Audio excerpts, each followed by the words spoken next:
Assalomu alaykum aziz kanalimiz kuzatuvchilari, kanalimizga xush kelibsiz. Agar kanalda yangi bo'lsangiz obuna bo'lishni va videoga like bosishni unutmang. NATOdan tashqari, lekin shunga o'xshash kafolat. Rossiya bunga rozi bo'ladimi?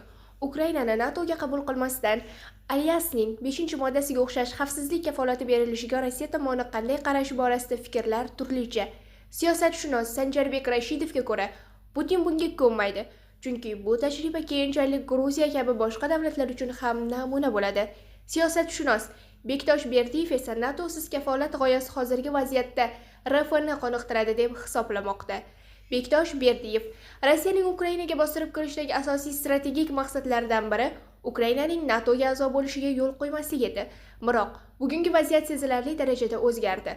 Frontdagi urush har ikki tomon uchun ham og'ir yo'qotishlar bilan kechdi va bu Rossiyani ma'lum ma'noda pozitsiyani qayta ko'rib chiqishga majbur qilmoqda. Xususan, NATO masalasida ayrim yon berishlar ehtimoli paydo bo'ldi. Ukraina tomonidan talab qilinayotgan xavfsizlik kafolatlari NATO ustavining 5-moddasiga yaqin bo'lsa-da, Moskva uchun muayyan narrativ mavjud. Ukraina rasmiy ravishda NATO a'zosi bo'lmayapti.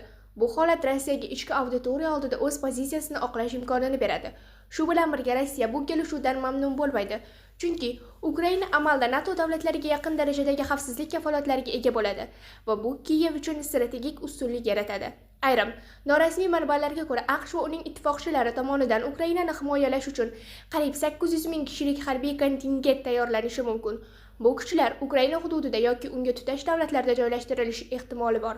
Bu esa Ukraina uchun juda kuchli xavfsizlik kafolatini anglatadi. Bunda kelishuv ma'lum narx evaziga taklif qilinmoqda. Gap Donbassning ayrim hududlari masalasida yon berish haqida bormoqda. Rossiyaning tashqi reaksiyasi nisbatan sokin bo'lishi mumkin, chunki Kreml bu holatni ichki va tashqi auditoriyaga biz urush orqali Ukrainani NATOdan uzoqlashtirdik, Donbassni qo'lga kiritdik degan siyosiy yutuq sifatida taqdim etishi mumkin.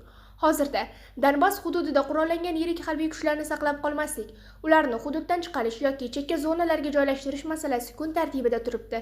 Ammo bu masalalar hozircha juda ham holatda. Front chizig'ida hali ko'plab kelishilmagan nuqtalar mavjud va urush to'xtatilgan taqdirda ham o'q uzish va provokatsiyalar davom etishi ehtimoli yuqori. Hududiy masala eng muhim muammolardan biri. Qaysi shahar yoki qishloq qaysi tomon nazoratida qolishi hozircha aniq belgilanmagan. Muzokaralarda Donbass atamasi umumiy tarzda ishlatilmoqda. Holbuki Donbass faqat bitta ma'muriy hudud emas, u Donetsk va Luhansk viloyatlarining muayyan qismlarini o'z ichiga oladi va aynan shu hududlar bo'yicha xaritada hali ko'plab noaniqliklar mavjud. Shunga qaramay, tinchlik muzokaralari har ikki tomon uchun ham manfaatli. Rossiya ham, Ukraina ham bugungi kunda harbiy va iqtisodiy jihatdan holdan toygan. Shu sababli mavjud imkoniyatdan urushni to'xtatish yo'lida jiddiy foydalanishga har ikki tomon ham urinishi ehtimoldan xoli emas. Sanjarbek Rashidov: menimcha unday emas. Ukrainaning NATOdagi kabi xavfsizlik kafolatlariga ega bo'lishi Putin uchun orqaga chekinish bilan teng. U 2007-yilda Myunxenda so'zlagan nutqida NATO qo'shinlarining Sharqiy Yevropa orqali Rossiya chegaralariga yaqinlashishi Moskvaning hayotiy manfaatlariga zid ekanini ta'kidlagan va shu pozitsiyada turibdi. Berlindagi muzokaralarda Amerika tomonidan Ukrainaga qattiq bosim o'tkazildi. Donald Tramp 25-dekabrgacha urushni tugatishga va Ukrainaga xavfsizlik kafolatlarini taqdim qilishga va'da berdi. Taklif shuki, Ukraina Donbassning o'z nazoratida qolayotgan qismlarini Rossiyaga berib, o'zining qolgan 80% hududida ustidan suverenitetini saqlab qoladi va NATO a'zosiga aylantirilmay 5-moddaga o'xshash xavfsizlik kafolatini oladi. Ammo Putin bunga rozi emas. Rossiya Tashqi ishlar vazirligi 15-dekabr kuni Amerikaga xavfsizlik kafolatlari bo'yicha o'z taklifini taqdim etdi. Bu 9 banddan iborat hujjatda NATOning sharqqa kengayishini Rossiya qabul qilmasligi qat'iy ko'rsatib o'tilgan. Putin hokimiyatda qolarkan bu pozitsiya o'zgarmaydi. Agar Ukraina 5-moddaga binoan kafolatlarni olsa, Rossiya nazarida bunday kafolatni keyinchalik Gruziya kabi boshqa davlatlar ham talab qilishi mumkin. Shu bois 5-moddaga o'xshash kafolatni Rossiya qabul qilmasa kerak deb o'ylayman. Agar Ukraina shunday kafolatlarni olsa, bu Rossiyaning Ukrainaga keyingi ehtimoliy hujumlari kafillik bergan barcha davlatlarga hujum sifatida baholanishini anglatadi.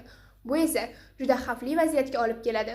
Chunki NATO bilan Rossiya hali yuzma-yuz to'qnash kelmagan. Rossiya elitasi bu xavfni yaxshi tushunadi va shuning uchun bunday kafolatlarni qabul qilmaydi.